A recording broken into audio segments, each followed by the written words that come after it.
Anxiety disorders. Anxiety itself is normal and probably necessary so that it keeps pushing us forward. But when it becomes maladaptive and disruptive, when it becomes something that gets in our way and keeps us from making forward progress, that is when it rises to the level of anxiety disorder. So just because you are sort of worried here and there, that doesn't necessarily mean you have a full-on disorder. Kind of walking through the chapter, so flip to page 159, where it has A, B, and C there. It talks about physical features, behavioral features, and cognitive features. When you have an anxiety disorder, how would you know it? Trembling, shaking, dryness of mouth, avoiding places or people, a nagging sense of dread or apprehension, difficulty concentrating, a variety of different symptoms in those three domains that would make sense, of course. Sorry about that. All right. Then flip to page 160. And the green box at the top of the page, just to give you a quick overview. Panic disorder, generalized anxiety disorder, specific phobias, social anxiety disorder or social phobia, and agoraphobia. That is what would be that's what would fall in the DSM-5 list of anxiety disorders because they separated some others out. All right, so panic disorder is made up of a bunch of panic attacks. So extreme attacks of anxiety with physical symptoms that seemingly come out of nowhere and leave you worrying about the next attack. At the top of page 161, they have symptoms of a panic attack, which you would imagine, especially if you've had one, they cause a lot of concern. You know, when you feel like you're choking and you have a discomfort in your chest and you're nauseous, you're sweating, you know, it usually says, hey, there's something going on that needs to be addressed. But you can look through that list. Just, you know, kind of look through this colorful chart on page 163, figure 5.2. It talks about how a panic disorder would occur. You know, somebody who is prone to panic, they're sensitive, they have a genetic predisposition to it, might have an event that then triggers that panic, and that leads to this circular happening that you can see here. They perceive a threat, that brings up worry, their body reacts. The list on page 161 is how their body reacts.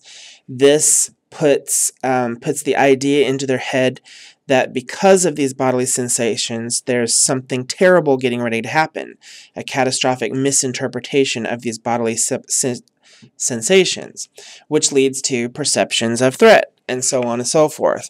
And then you worry, and then bodily sensations. And so once these triggering events occur, then you're kind of stuck in this mode until the time passes, but often leaving you worried about the very next time it could happen. At the bottom of page 166, they mention some cognitive behavioral programs for treatment of panic disorder. I'll let you look through that. Exposure and development of coping responses. Just to remind you, this class is not going to go into treatment a lot, but to remind you there's a few examples. All right, specific phobia is part of the phobic disorder section. So extreme terror that's kind of out of proportion for the event or for the item. Extreme terror from certain situations or objects. Overly fearful of spiders, overly fearful of heights, overly fearful of clowns, so on and so forth. Each of those has a name that ends in something phobia. I have a particularly odd reaction to frogs. I don't necessarily know that I'd call it full-on phobia, but if I do see a frog, I definitely want to know where it is. I One time when I was walking through my yard, I was barefoot. I was, as a young child. I stepped right on the top of a frog, and the tongue smushed out all over my foot, and I just remember, remembering, if that makes sense. I remember that sensation. And I've just always not wanted a frog anywhere near me. And if I see them, I want you to make sure they're not going to get where I can't find them.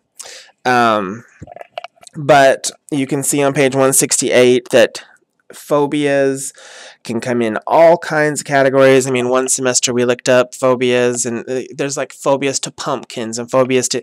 There's a lot of potential silliness, but certainly on page 168, phobias to different types of animals, blood, injections, claustrophobia. Those are often examples that people do run across, that you might have. Social phobia, also called social anxiety disorder, being extremely anxious about social situations, planning to go there. While you're there, what will you say? Will somebody talk to you? Will you be staying all by yourself? What are people thinking of how you look? So on and so forth. How are you going to get home?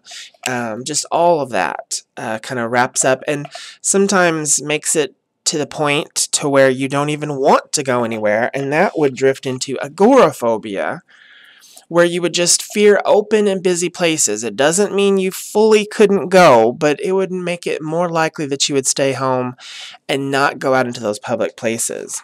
And some people over time can become completely homebound. All right, figure 5.7 on page 177. Similar to the other one, it's kind of how do phobias... What leads to phobias? So you can kind of see there's biological factors and cognitive biases on the left-hand page. Those create vulnerability factors. So if you're already oversensitive and you have a genetic predisposition, that makes you more vulnerable. So follow the arrow over. That increases the risk potential. Follow the arrow over to the right. While learning influences are happening, so like... For example, on the far right, observational learning, observing others react fearfully to a stimulus, sort of teaching you that you should be scared of that, and you have an increased risk potential. This combination of factors can lead to a phobia. I have had an ex-aunt-in-law, or however you'd think of it. She had an extreme phobia to weather. She just would be under her bed and scared to death of storms, and that eventually was passed on to her children in a variety of ways. Just a couple of words about addressing phobias, and this can be found on page 178, 179 to read more about it. Systematic desensitization and or gradual exposure, both of them roughly address phobic responses. They involve hierarchical steps toward fears. So, like, for example, you might learn deep muscle relaxation and then work through your list. So if you're scared of ducks, then a duck in the room would be very upsetting. So maybe you would begin by having a discussion about a duck, having a photograph, having a book about ducks, watching a video. You'd move your way in successive approximations toward where you wanted to go. Same thing with needing to get to a building that has an elevator. You're not just going to go right to the building and stand by the elevator. You'll work your way up to that. You might sit at the bench across the street and deep muscle relaxation, deep breathing to prepare for that. And of course, there's a lot more to that, but that's the very basic idea. And then, of course, there's generalized anxiety disorder, which isn't as specific as the others, just involving a high level of anxiety and worry that is nearly always there, and it's not clear what brings it up, but just pretty much everything has you on edge.